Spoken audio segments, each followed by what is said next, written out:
Hey there, it's Sunday the 24th of July, I believe, and it's been probably since middle of April that I did a update on the blog.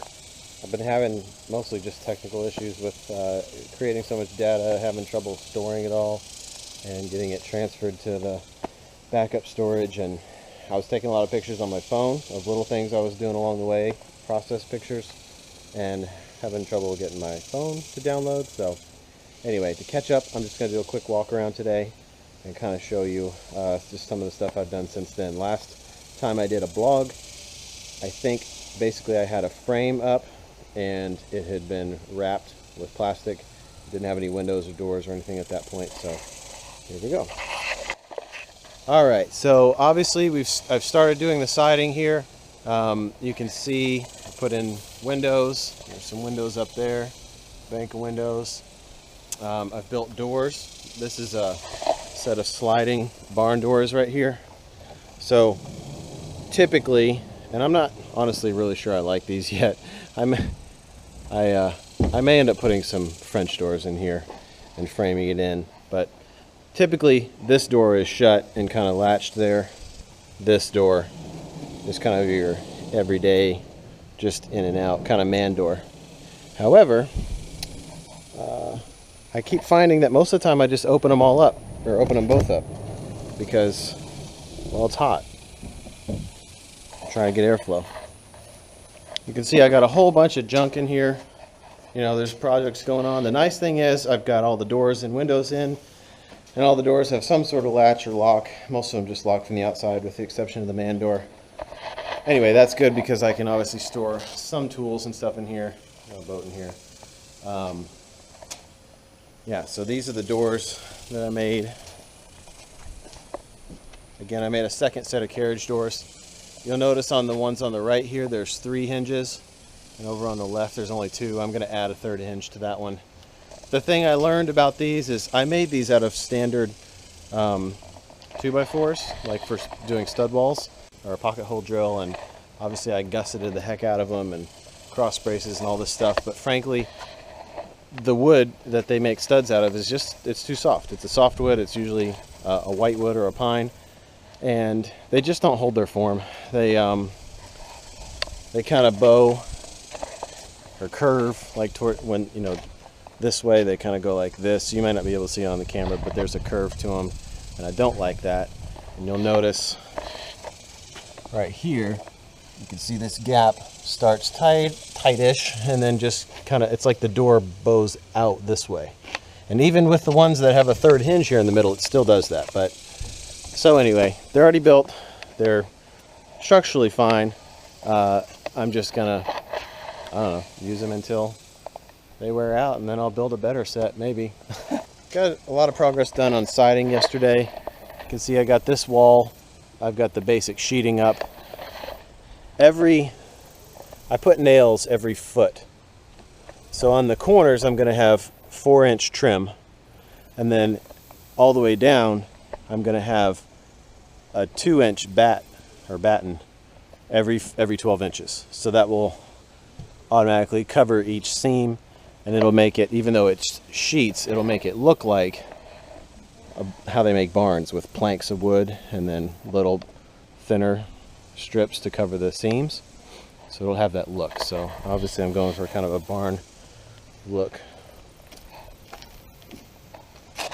This is all the strips, the 1x2s for the battens, and then all this is 1x6s for the trim around the fascia and everything. I did get some electrical in. A couple of edits that need to be made per the city's inspector. So the box is actually, it's a box on the garage, and there's a cutoff switch on the outside, which is all fine and well. The electrical goes down through PVC conduit, 16 I think inches below ground, in a trench that I dug all the way back to the house.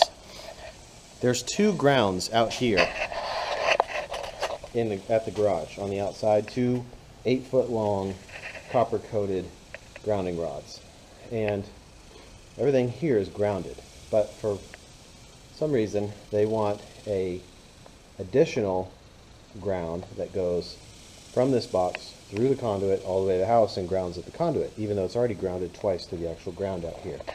So, whatever, you know, if they ask it for it, we got to do it. So that's what we're going to do. I think it's overkill, but whatever.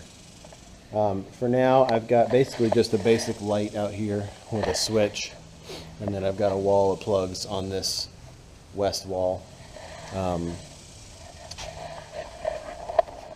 I'm going to add some more later, but just to get it started, get the inspection done, I'm just keeping the electrical pretty minimal. You can see here, this is the conduit. The second issue they had is not that we used PVC underground, but that when it comes above ground, it's PVC. They didn't like that. So that's another thing. My electrician is going to come back and basically put a junction here and put galvanized metal. I don't know why there's a hole there. He drilled a hole in it. That's weird. He's going to put galvanized metal for the above ground portion. And then this is the main cutoff switch on the outside. It doesn't have the faceplates on it because they want those off for inspection purposes so they can see what's wired in there. So anyway, 2, I would think, minor issues for the electrician to fix, and then we'll be done with the electrical inspection, and we can go ahead and on that wall in there where there's plugs, I need to drywall or sheath that wall so that we can get our final inspection approved with. I got this door at the Habitat for Humanity sale. They do it once a quarter. They sell like either used or leftover supplies. It's easily over a $300 door. It's solid hardwood, and I got it for 30 bucks, which is sweet. And then I just built my own frame for it, and I've got the frame kind of sitting in there, just kind of screwed in temporarily. One of the things I'm going to do today is get it shimmed up and square and put some nails in so it'll be permanently in there, and then I'm going to trim out that door before I can continue this siding. It's got to be trimmed first because the siding on the doors at least goes up to the door trim, and then it's caulked in the joint.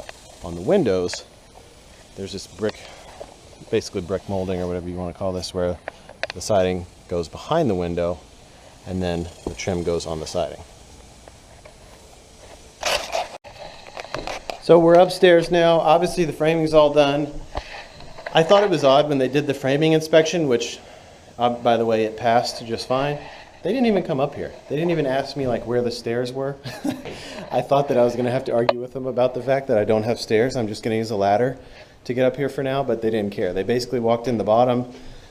I said, yeah, these studs are on 16 inches. And he said, oh, okay. And he looked up at the ceiling and he was like, yeah. And I said, those are all engineered trusses. You know, I had those built. And he goes, okay. And then he goes to leave, and I was like, well, did I pass framing inspection? He's like, oh, yeah, it's good. So anyway, started storing junk up here already, which we'll be doing a lot of, hopefully, or more of. We can get all that junk out of the house. This is the door I bought. It's a sweet door, but you can see I built the frame here. You can see I've just put a screw in there just to hold it in. So today I'm gonna make my shims and, you know, frame it all out for the finished frame. Yeah. Got some sweet windows here. Yeah. Also at that Habitat for Humanity sale, I found this sweet sink. I got it for 30 bucks. It's like a, you know, just an old-timey kind of wall sink. I don't have any use for it right now, but I'm saving it because eventually we're going to put another just kind of small backup bathroom in the house, and I'll probably use that. It's a nice little sink. It can be tucked into a spare bathroom pretty easily. So. And I also want to thank Blaine and Keith, Jessica's father and uncle, who came and helped me out. They came to visit Texas from Ohio for about a week, and they found some time to help me build some doors. At that time I just had one door built, so they helped me build these doors and build the sliding doors over there, the barn doors.